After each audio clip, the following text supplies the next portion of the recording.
Hello, boys and girls. Today you're going to work on turnaround facts.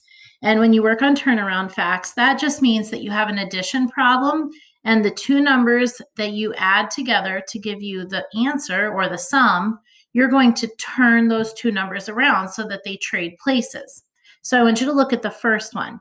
The first one, we know that the first number is 7 plus 3 more dots. And if you add 7 plus 3 more dots, that gives you 10, which is in the rectangle below it. So your 7, 3, and then your answer is 10.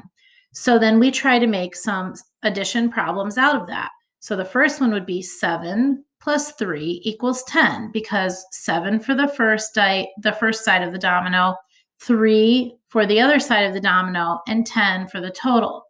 To turn it around, we let 7 and 3 trade places. So instead of 7 plus 3 equals 10, now we're going to go backwards and say 3 plus 7 equals 10. With both of these, this is called an inverse operation. It just means they trade places, or it's a turnaround fact. The answer will always stay the same, and the only two numbers trading places are those first two. Let's look at the next one. If you count all of the dots on the domino on the left-hand side, you'll see that there are 7 dots. Now, I don't know what goes here, but I do know that if I have 7, how many more do I need to equal my answer of 12? So let's start with 7 and let's just count up. And I have a number line here, or a number chart for you to look at. So if I'm on 7, count with me. We're going to stop at 12. Ready? 1, 2, 3, 4, 5. So I made 5 hops. So therefore, I would put a number 5. I would click the green box and put a number 5 in there. Now, I'm going to back it out so you can see how this looks.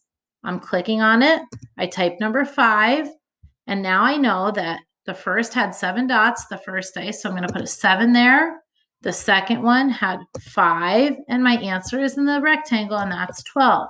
Now, if you want to make these bigger because they do look a little bit tiny, all that you need to do is come up to this zoom button or this magnifying glass. You can put it on 100 and all of a sudden look how much easier that is to read. So go ahead and do that if it will help you out. Now let's go back to this. We said 7 plus 5 equals 12. Remember, our answer when we turn it around is not changing. So I'm going to put 12 right in there right now. But all I need to do is let number 7 and 5 trade places. So since 7 was first the first time, we're going to let 5 be first this time and 7 be second. So let's look at these problems. 7 plus 5 equals 12. 5 plus 7 equals 12. That's how you do turnaround facts. And I did put the number chart there in case you need it for extra help. Go ahead and work on this and turn it in when you're finished.